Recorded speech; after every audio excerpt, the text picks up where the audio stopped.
সেই আল্লাহ রাব্বুল আলামিন কোরআনে কারীমের ভিতরে আয়াতুল কুরসির মধ্যে বলে দিয়েছেন, আল্লাহু লা ইলাহা ইল্লা হুয়াল হাইয়ুল কাইয়্যুম। প্রাণ খুলে সবাই পড়েন, বসা মানুষ দাঁড়ানো মানুষ। আল্লাহু লা ইলাহা ইল্লা হুয়াল হাইয়ুল কাইয়্যুম। আল্লাহ রাব্বুল আলামিন, তিনি ছাড়া কোনো ইলাহ নাই, তিনি সার্বভৌমত্বের মালিক, কেউ নাই আল্লাহ ছাড়া। এই কথা মানুষকে ঘোষণা করতে হবে। বাধা, এই কথা বললেই বাধা দেবে কয় শ্রেণীর লোক? 3 শ্রেণী। প্রথম শ্রেণী হচ্ছে কে? রাষ্ট্রশক্তি। আজও তারা বাধা দিচ্ছে। আল্লাহর আইন দিয়ে দেশ চালাও, তারা তাদের মন মর্জি মোতাবেক আইন দিয়ে দেশ চালাবে। আল্লাহ পাক বলছেন, আলা আলাহুল খালকু ওয়াল আমরু, সৃষ্টি যার, আইন চলবে তা। কারো বাবার আইন চলতে পারে না, নিজেদের তৈরি করা আইন চলবে না। ইনিল হুকমু ইল্লা লিল্লাহ, একমাত্র আইন চলবে কার? এই আইন রাসূল করিম সাল্লাল্লাহু আলাইহি ওয়াসাল্লাম মদিনায় কোরআন দিয়ে প্রতিষ্ঠিত করেছিলেন। আল্লাহর বিধান, আল্লাহর সার্বভৌমত্ব কায়েম করেছিলেন। কোরআন সংবিধান হলো, চুরি বন্ধ হলো, ডাকাতি বন্ধ হলো, জেনা বন্ধ হলো, হত্যা বন্ধ হলো, ধর্ষণ বন্ধ হলো, সব কিছু বন্ধ হয়ে গিয়ে মুসলমানেরা শান্তি লাভ করলো, পৃথিবীর মানুষ শান্তি লাভ করলো। সুবহানাল্লাহ বিহামদিহি। আজ মুসলমানেরা শত্রু চেনে না, বন্ধু চেনে না। বন্ধুকে বানায়েছে শত্রু, শত্রুকে বানায়েছে বন্ধু। কে বন্ধু কে শত্রু চিনাই দিবেন কে? আল্লাহ। বলেন কে দিবেন? আল্লাহ রাব্বুল আলামিন কোরআনে কারীমের মধ্যে পরিষ্কার করে বলেছেন, লাতাজিদান্না আশাদ্দান নাসি আদাওয়াতান লিল্লাযীনা আমানুল ইয়াহুদা ওয়াল্লাযীনা আশরাকু।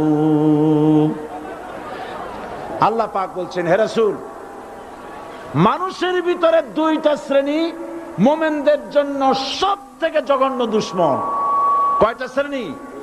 2টা। একটা হলো ইহুদ, আর একটা হলো মুশরিক। একটা হলো ইহুদি, আর একটা হলো মুশরিক। এটা হলো তোমাদের দুশমন।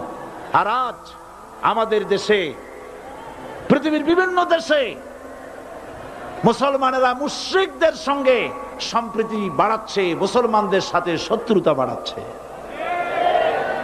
আজ আমার দেশে পূজা পার্বণে বাধা নাই। পূজা পার্বণে বাধা আছে? পূজা পার্বণে বাধা নাই। বাধা কোথায়? কোরআন শরীফের তাফসীর মাহফিলে। কোরআনের তাফসীরের মাহফিলে বাধা দেওয়া হচ্ছে। গান বাজনায় 144 ধারা নাই, কিন্তু কোরআন শরীফের মাহফিলে 144 ধারা দেওয়া হচ্ছে। যারা দিচ্ছে তারা আবার ওমরাও করে, হজও করে। ওরা আমাদের বলে আমরা নাকি ধর্মের নামে রাজনীতি করি। বলে না? আমরা নাকি ধর্মের নামে রাজনীতি করি। আমি বলি, ধর্মের নামে আমরা রাজনীতি করি না, আমরা ধর্মীয় রাজনীতি করি। কথাটা বুঝে আসছে কিনা?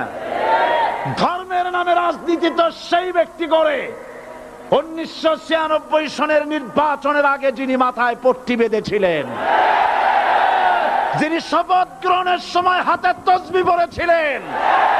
ধর্মের নামে রাজনীতি তিনি করেছেন। আজ